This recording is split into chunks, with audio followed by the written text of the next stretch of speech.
If you're new to Absolute Batman, forget everything you know about the Caped Crusader. In the Absolute universe, Bruce Wayne is a towering, muscle-bound working-class engineer trying to save his city from the corrupt elites. And sitting at the top of his naughty list is Jack Grimm, the Joker. Grimm has all the money, all the resources, and seems to feed on the blood of infants to maintain his youth. Oh, did I mention that he can turn into a 15-foot-tall devil clown? I probably should have started with that because it feels significant. What's more, everything that's wrong with the world can be traced back to him.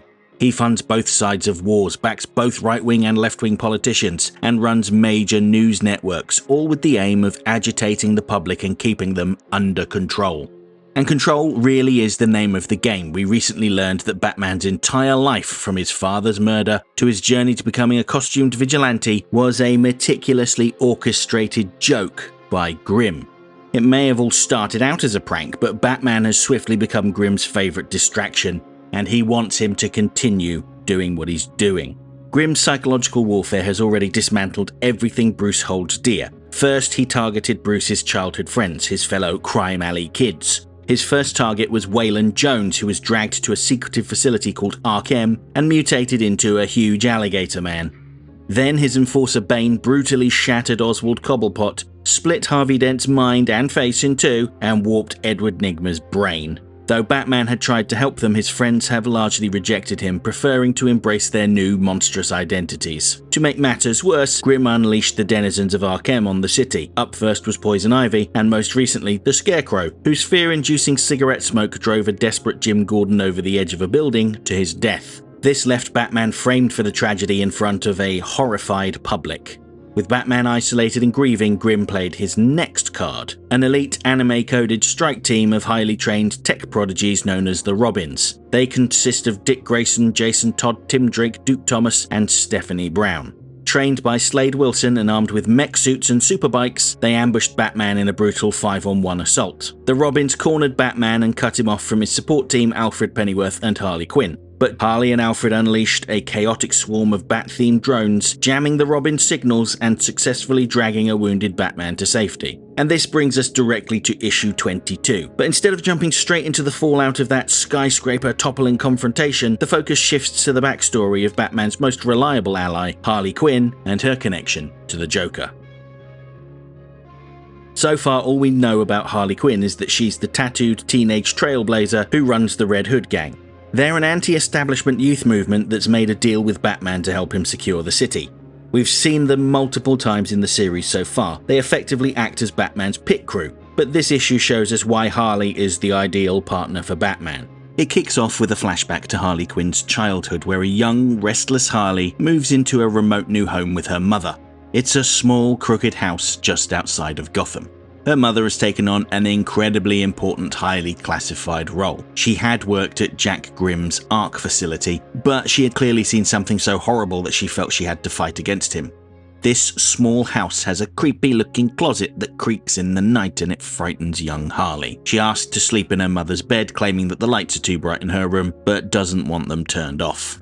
To soothe her daughter's anxieties about the unfamiliar house, her mother tucks her in bed, turns out the lights, and hands her a simple toy hammer to protect her from ghosts causing the creaks. It's meant to be nothing more than a childish comfort blanket, but we know that the toy hammer is bound to smash into something hideous sooner or later. Each of the main flashbacks are dispersed between segments in the present day where Batman and Harley are evading the police and the Robins. Harley wants to tell Batman her story, to connect with him, but he's not interested in making friends. You'll recall how Poison Ivy had told him that the only way to defeat Joker was to become a monster, and he has interpreted that as shutting himself off from everyone, but those that are essential to his mission, like Harley and Alfred. But that doesn't mean he wants to get close to them. This frustrates Harley no end as she continues to tell her story. Harley never knew her father. Her mother had left him before she was born, and he doesn't even know that she exists.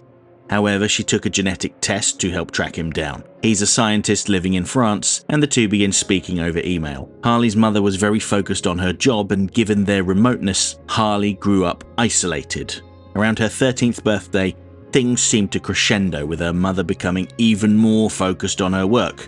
Terrified of what Grimm might do to her, she confided in her father, who said he would come to Gotham on the pretense of celebrating her birthday. It's at this time that Harley found the courage to go and look what was in the closet that kept creaking. Usually, if the door popped open, she'd just slam it shut, but this time something compelled her to look inside. What she found was a computer panel. She was eventually able to guess the password, and that activated a lift that took her to a subterranean facility. Ooh, doesn't this sound familiar? Now, before I continue, I know that only 40% of my viewers are subscribed to this channel, and you watch an average of 4 videos per month. It would really help me out if you subscribed, and that way you won't miss out on one of these videos. Anyway, back to the story. So yes, it took her to Arc M, or at least an early version of it. Along the hallways, Harley saw the people being experimented on, the conjoined twins Tweedledum and Tweedledee, and Julian Day, the calendar man. When Harley sees him, he's an old man laying on the floor close to death, but then a child comes bursting out of his body, eating the old flesh to sustain himself in some sort of grotesque rebirth. Now, obviously this terrifies Harley, and her screams bring her to the attention of her mother, Dr. Arkham.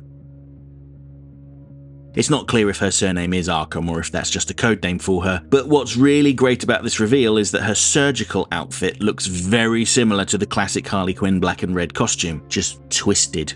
Dr. Arkham is this universe's version of Harley Quinn, not Harley. She tells Harley that she was wrong about Grimm. He's not evil, he's making the world a better place, and she's helping him to achieve his goals. Terrified of what her mother has become, Harley fled back to the elevator. When she reached the surface, she learned that her father had arrived, and she's desperate to see him.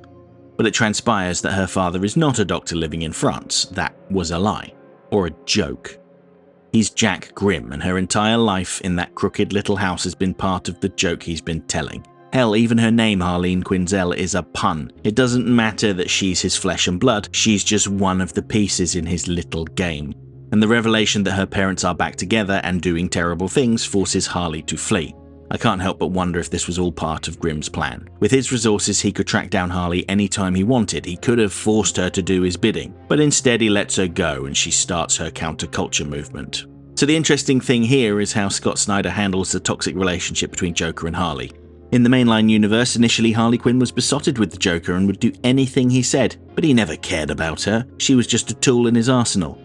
Eventually, as Harley's popularity grew, she separated from him and became an anti-hero in her own right. And this origin is kind of a twisted take on that. Harley desperately wanted a connection with her father until she learned who he really was. And even in allowing her to go free, he is still manipulating her. Harley seems to know this because she tells Batman that all Grimm cares about is control, and that's exactly what he's done by letting her go.